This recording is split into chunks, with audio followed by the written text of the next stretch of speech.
फिर चौंकाने वाले कुछ फैसले, इन फैसलों की वजह से कुछ अटकलों का जन्म और मोदी सरकार का तीसरा दौर का सफर।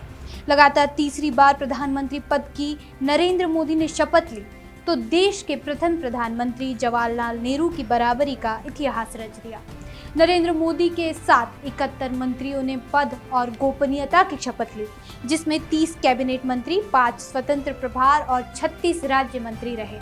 शपथ ग्रहण समारोह तक सबकी नजर इस पर रही कि अपने फैसलों से चौंकाने के लिए मशहूर मोदी इस बार किस तरह चौंकाते हैं और मंत्रिमंडल के गठन के जरिए क्या संदेश देते हैं। आज इसी की होगी बात। नमस्कार, मैं रसिका और आप देख रहे हैं व्यू न्यूज। मंत्रिमंडल के गठन से पीएम मोदी ने जो सबसे बड़ा संदेश दिया वो यही है कि वो किसी दबाव में काम करने वाले नहीं हैं। गठबंधन के सबसे बड़े दो घटक दल टीडीपी और जेडीयू 4-4 मंत्री पद मांग रहे थे, लेकिन दोनों को महज 2-2 से संतुष्ट करना पड़ा।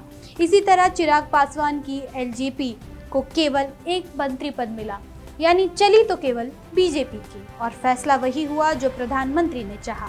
मोदी सरकार में जो कुछ भी सरप्राइजिंग दिखा उसमें लुधियाना से चुनाव हारे रवनीत सिंह बिट्टू और तमिलनाडु के नीलगिरी से उम्मीदवार रहे एल मुरुगन को मंत्रिमंडल में शामिल किया गया।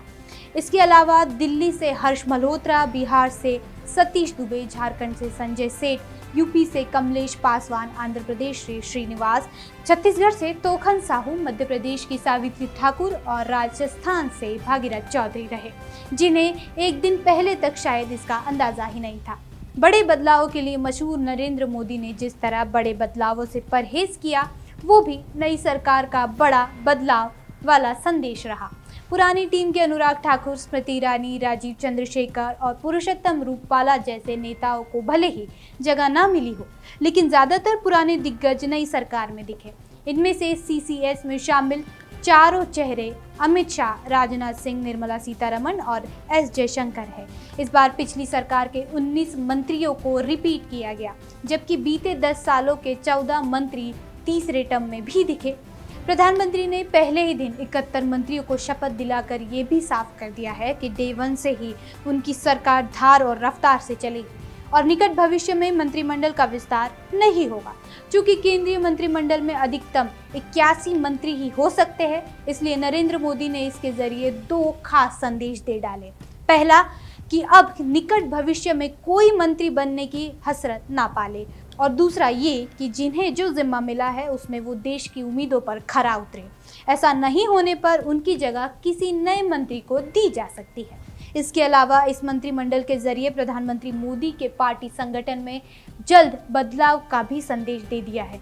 जिस तरह 2014 में राजनाथ सिंह बीजेपी अध्यक्ष थे, लेकिन चुनाव जीतने के बाद वो मंत्री बनाए गए।